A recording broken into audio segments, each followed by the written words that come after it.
It's February 8th, 2012. I've had a good few days. I picked up a piece of exercise equipment that was on the side of the road. Works just fine. I've been looking for something for lat pull downs.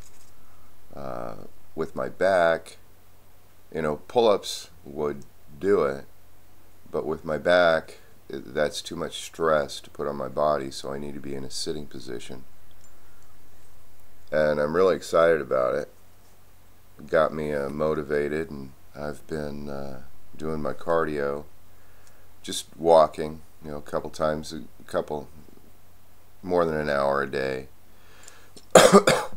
And whenever I get my my cardio going, I'm highly activated. I get all kinds of thoughts and start thinking more clearly, and it's been really nice. It's felt really good to not feel so aloof. It seems to center me back into my body, but then I get all these ideas, all these opinions, all these perspectives, and I've been talking to a friend, and I was talking to him yesterday, and I was telling him I'm really observing how there's this surface level and then there's a deeper level, and I really think this has to do with maturity.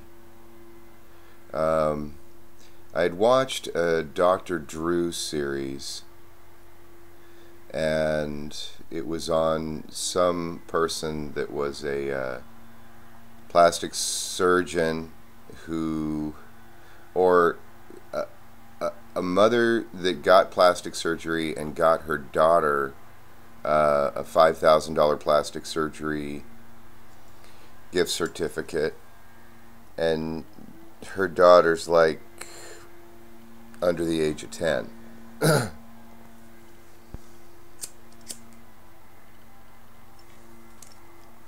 But Dr. Drew made an explained something. Now, I think Dr. Drew is a Virgo, and Jeffrey Wolf Green associates Virgo with a sadomasochistic mentality where there's a victim and a victimizer, an abuser and the abused. And Virgo uses the concept of perfection as a catalyst, as an inspiration to ever greater self-development towards perfection. But this can become sadistic, where they are actually hurting themselves. So with all the work that Dr. Drew has done, though I don't think he came to his understanding through Jeffrey Wolf Green, who is an astrologer, but he came to it in his own perspective from his own path, so he hasn't integrated all the things that Jeffrey Wolf Green has perceived from his perspective. So they cover the same ideas, they cover the same processes, but they come from different places. Anyway, he covered the wounded healer. Dr. Drew actually mentioned the wounded healer's archetype.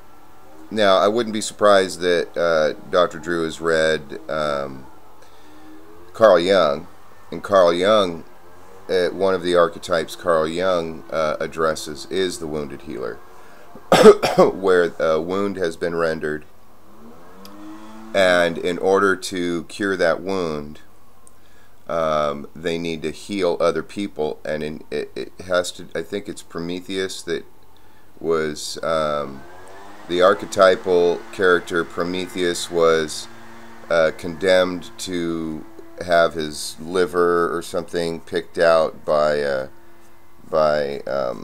crow in Hades, or some kind of animal, bird, for all eternity. And then because he was immortal, every day he would heal, and then the next day he would have it picked out. And so that was his condemnation from the gods for bringing fire to humanity. And fire is representative of self-consciousness, self-awareness.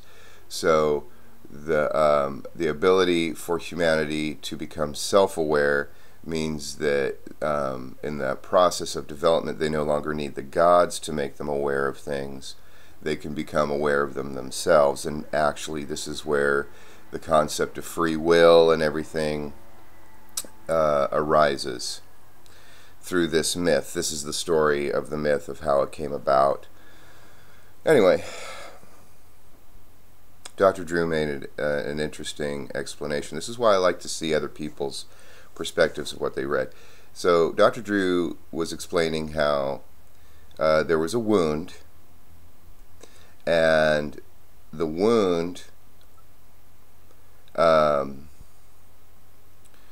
was so emotionally traumatic that the feelings that were emotionally traumatic, the feelings are what we feel, the emotions are what we are, intellectualized feelings. So we have these feelings in response to an experience, but we cannot consciously integrate those feelings into emotions. We can't integrate the emotions into our consciousness, and so we detach. This is what happens with a wounded healer. They detach from the original experience. But then they go out and they heal other people who are having similar problems. But because they're addressing their issue through a surrogate, through helping somebody else, they never really have to come in contact and integrate the experience for themselves. And then it's a cyclic cycle. And this is where the sadomasochistic idea comes in of Jeffrey Wolf Green.